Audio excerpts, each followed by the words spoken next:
बिस्मिल्लाहिर्रहमानिर्रहीम।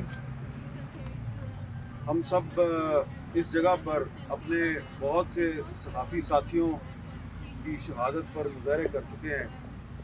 बहुत से सहाफ़ियों पर हमलों पर एहतजाज कर चुके हैं और आज एक दफ़ा फिर हम अरशद शरीफ की शहादत पर यहाँ पे इकट्ठे हैं।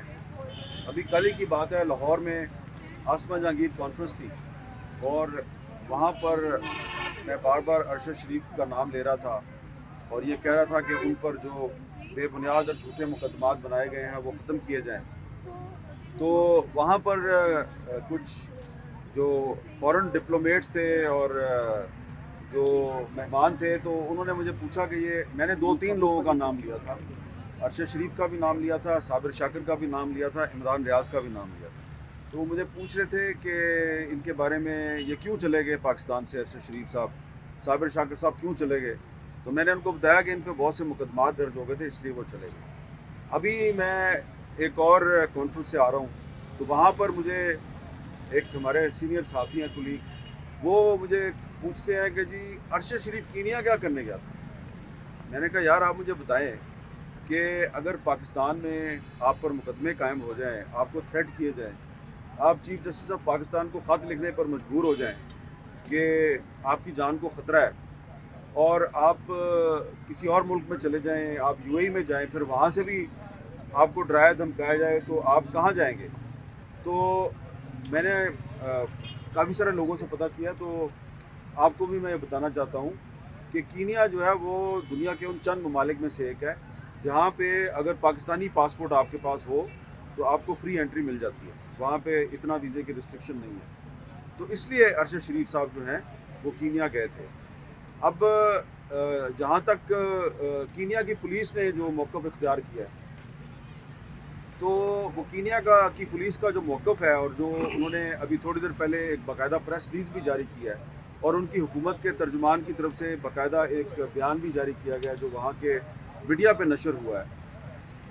मैं पाकिस्तान की सहाफ़ी बरादरी के बिहाफ पे कीनिया की पुलिस के मौक़िफ़ को और उनकी हुकूमत के मौक़िफ़ को मुस्तरद करते हैं। उसकी वजह मैं आपको बताता हूँ। कीनिया में बहुत से सहाफ़ियों से हमारा रब्ता हुआ है और कुछ बैनुल-अक़वामी सहाफ़ी तंजीमें जो हैं उनके जो नुमाइंदे हैं कीनिया में, उन्होंने भी उनसे रब्ता किया है। अभी थोड़ी देर पहले भी मेरी बात हुई है। रिपोर्टर्स विदाउट बॉर्डर्स RSF जो है, जो हर साल वर्ल्ड प्रेस फ्रीडम इंडेक्स जारी करती है, उनका जो नुमाइंदा है कीनिया में उसका भी यही मौक़िफ़ है कि जो कीनिया की पुलिस है उसका जो मौक़िफ़ है वो उसमें पिछले कई घंटों में तब्दीली आ रही है। पहले उन्होंने कहा जी कि एक बच्चा अगवा हो गया था और उस बच्चे के अगवा के सिलसिले में हम एक गाड़ी तलाश कर रहे थे और उस गाड़ी का एक जाली नंबर प्लेट था, तो इसलिए जनाब हमने उस पर हमला किया। अब हमें जो कीनिया में जो साफ़ी हैं उन्होंने बताया कि वो बच्चा जो है वो रिकवर हो चुका है। जब अरशद शरीफ पर हमला हुआ उस वक्त तक वो बच्चा रिकवर हो चुका था। अरशद शरीफ जिस गाड़ी में ट्रैवल कर रहे थे उस गाड़ी की नंबर प्लेट असली थी, वो गाड़ी की नंबर प्लेट जाली नहीं थी। फिर कीनिया की पुलिस जो है उसने ये भी दावा किया कि उनको हमने पहले रोका, एक चेक पोस्ट पे रोका, वो नहीं रुके तो फिर फायर हुआ है। ये मौक़िफ़ भी गलत निकला है, इसलिए कि अब जो कीनिया के जर्नलिस्ट हैं वो कहते हैं जी कि वो जिस जगह पे वो कहते हैं हमने रोका है वहाँ पे कोई चेक पोस्ट नहीं है, वहाँ पे कुछ पत्थर रखे हुए थे सड़क पे और वो पत्थर सड़क रखे हो तो आप ऐसे तो नहीं रुक जाएंगे ना जब तक कि आपको कोई रोके ना। तो उनको रोका ही नहीं गया और उनको एक गोली नहीं मारी गई, उन पर 2 गोलियाँ चलाई गई। यहाँ पे ये सवाल पैदा होता है कि अगर फ़र्ज़ करें कि कीनिया की पुलिस का मौक़िफ़ दुरुस्त है और वो एक स्टोलन व्हीकल या एक मशकूक गाड़ी को रोकना चाह रहे थे, तो दुनिया जहान में प्रोटोकॉल्स होते हैं, यहाँ भी ये पुलिस वाले खड़े हैं, इनसे भी आप पूछ लें कि इन्होंने कोई गाड़ी रोकनी हो तो वो ये नहीं करते कि गाड़ी जो है उसको सीधा उसके अंदर जो पैसेंजर बैठा हुआ उसको गोली मार दे। सीधी गोली नहीं मार, वो पहले उसके टायर पे गोली मार दी। तो आपने उसके टायर पे गोली क्यों नहीं मारी, इसका जवाब दें। आप फ़र्ज़ करें कि चेक पोस्ट पे ड्राइवर ने गाड़ी नहीं रोकी और वो भगा के लेगा, तो आपने ड्राइवर को टारगेट क्यों नहीं किया। आपने ड्राइवर के साथ वाली सीट पे जो बंदा बैठा हुआ है उसको क्यों टारगेट किया। तो ये सारे सवालात हैं जिनका हमें जवाब चाहिए और ये जवाब हमें उसी सूरत में मिलेगा कि अगर इस वाक़े की एक थॉरो इन्वेस्टिगेशन हो جیسا کہ شعیب شاہین صاحب نے اسلام آباد ہائی کورٹ بار ایسوسی ایشن کی طرف سے باقاعدہ ایک بیان جاری کر کے مطالبہ کیا ہے کہ اس واقعے کی جوڈیشل انکوائری کروائی جائے. ہم ان کے مطالبے کی تائید کرتے ہیں.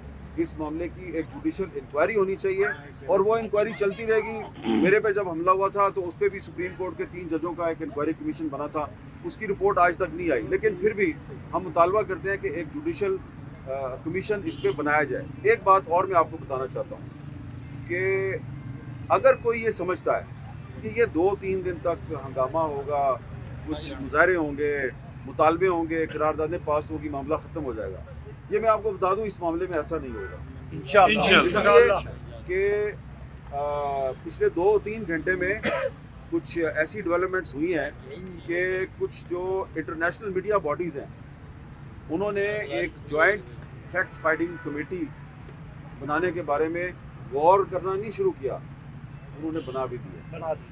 اب اس کی ڈیٹیل میں نہیں بتاؤں گا, لیکن یہ جو انٹرنیشنل میڈیا باڈیز ہیں, میڈیا رائٹس باڈیز ہیں, ان کے نمائندے کینیا میں موجود ہیں اور کینیا میں وہ جو لوگ ہیں جو اس فیکٹ فائنڈنگ مشن میں شامل کیے جائیں گے وہ سارے کے سارے جرنلسٹ ہیں. اور وہ جرنلسٹ جو ہیں وہ کچھ نہ کچھ کنکلوژن تو نکالیں گے نا, اور وہ کوئی نہ کوئی رپورٹ بنا کے تو لے کے آئیں گے.